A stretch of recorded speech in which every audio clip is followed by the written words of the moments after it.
When we relocate to a new city or country, we are told that adapting is simply a matter of time, effort, and checking off practical boxes. We assume that once the paperwork is sorted, the language is mastered, and the daily layout of the streets becomes familiar, the feeling of home will naturally follow. But there is a silent, persistent crisis that millions of people experience yet rarely name. It is the long game of relocation. Years pass. You handle the logistics perfectly. Your life looks completely successful on paper, and yet a quiet, aching hum of discomfort refuses to fade.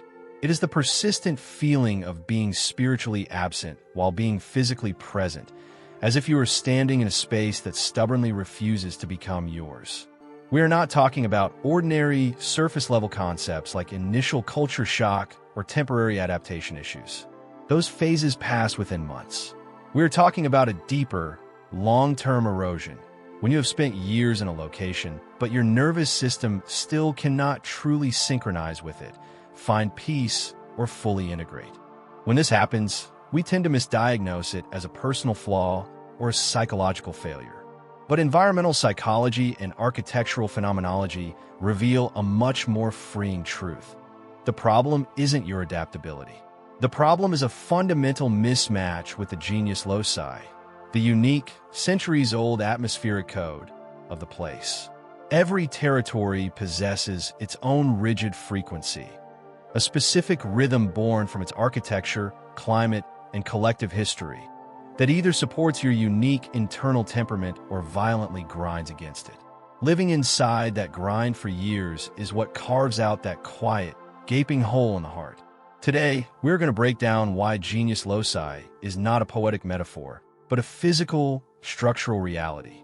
We will explore the hidden mechanics of this long-term conflict, look at how an alien rhythm drains your biological energy, and discover why this persistent discomfort might actually be the most accurate information your nervous system has ever given you. Let's strip the mysticism out of this. In architectural phenomenology, that invisible vibe of a place has a name. Genius Loci, the spirit of place. It's not a ghost haunting the streets. It's a real-time information system your body is processing constantly, whether you notice it or not. It's built from two layers running in a loop. The first is physical and measurable. The density of the buildings, the angle of the light, the acoustics of the street, the climate, the topography. This layer works like an evolutionary script. The brutal midday heat and the shaded stone alleys of an old town physically force people to slow down and rest. The environment was basically saying, speed is inefficient here, sit down. The second layer is human. When generations of people repeat the same actions in response to that physical script, resting at the same hour, building routines around the same geometry, a collective code forms. The slow pace becomes ritual, then tradition, then it's baked into everything. Shop hours, the pitch of people's voices, how a conversation is allowed to unfold. The landscape shapes the collective mind, and the collective mind projects itself right back onto the landscape. Round and round for centuries. So when you walk into a city, you're not just walking on pavement. You're stepping into a centuries-old energetic grid that expects you to vibrate at its frequency. Whether that frequency is contemplative and slow or fast and aggressive. And that's the trap hiding inside every relocation. You don't just change your zip code. You plug your nervous system into a rigid system that's been running undisturbed for a very long time. Which raises the obvious question, why can't we just learn the new frequency and move on? We tend to assume adaptation is basically linear. Give it enough time and effort, and your internal frequency will eventually rewrite itself to match the new terrain. This is where things get interesting, because that assumption misses something the architect and theorist Christian Norberg Schultz pointed out decades ago. Inhabiting a place actually requires two separate skills, and most of us only ever develop one. The first is orientation, the purely functional map-making your brain does so you can move around like a competent human. You learn the metro lines, you find your grocery store, you memorize the route to work. This part is easy. It's mechanical. Anyone can do it in a few weeks.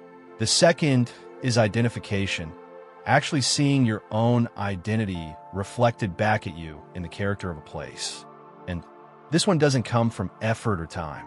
It comes from something closer to wonder, a real emotional response to your surroundings. Here's the uncomfortable part. A local doesn't identify with their environment through conscious work. It happens automatically, built from a lifetime of shared history. They walk past a weathered building, and it's loaded with memory. For you, the newcomer, that same building is just old stone.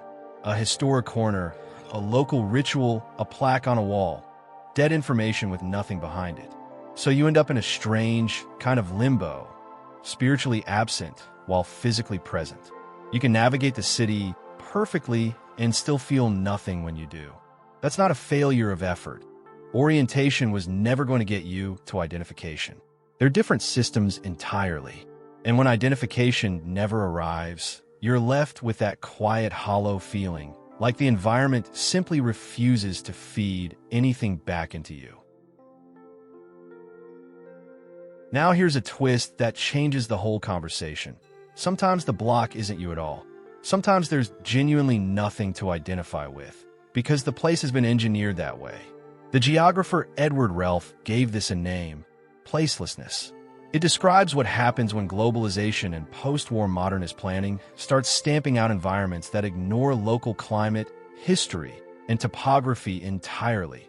The same beige high-rise, the same strip mall, the same commercial zone, whether you're in Ohio or Osaka. It's architecture with the local removed on purpose, optimized for function and nothing else. Places like this let you feel at home in the shallowest sense. There's a grocery store, a gas station, a gym, wherever you go. But that same universalism guarantees you'll never truly belong anywhere. If you happen to have a strong instinct for place, if your nervous system is actively looking for a unique anchor, a historical layer, some kind of local myth to attach to, a placeless environment is uniquely draining. It's not that your internal instrument is broken. It's that you're standing in a room with zero acoustic resonance, playing to walls that were built to absorb every note you send out. Whether the block is a mismatch of rhythms, a failure of identification, or straight-up placelessness, the outcome converges on the same point. And this is where the crisis stops being philosophical and becomes physical. You're not just an observer noticing you feel out of place anymore. You become an organism managing a low-grade siege. Think about how your nervous system handles a familiar environment. Back home, your brain barely has to work. Light, noise, distance, social cues, all processed on autopilot. That's the entire point of routine. It's an energy-saving mode built over years. Step into an alien environment, and that autopilot switches off. Your brain can't stop scanning. Every unfamiliar sound, every strange spatial density, every fast social interaction gets flagged as a potential threat because your internal settings simply don't match what the environment is demanding. This is a genuine metabolic cost, not a mood. You're not tired from your job or your commute. You're tired from paying every single second to keep your body upright inside a rhythm that keeps violating its own clock.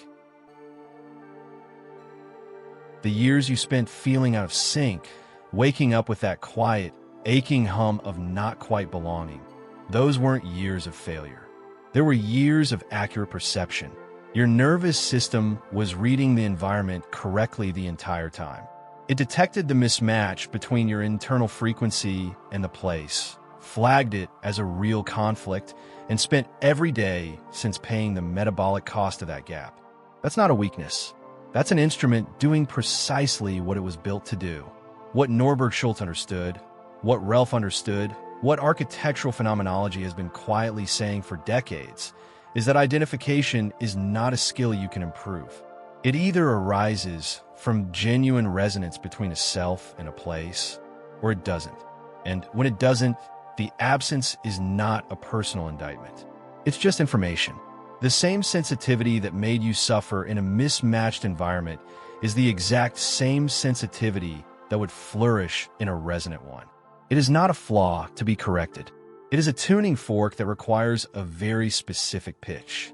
Most people never discover this about themselves because they never had to hold their internal frequency up against a foreign one long enough to feel the dissonance. You did.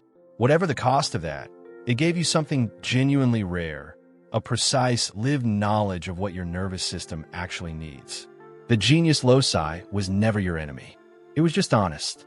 The spirit of a place doesn't negotiate, doesn't soften its frequency to accommodate newcomers, doesn't apologize for what it is. There's a strange integrity in that.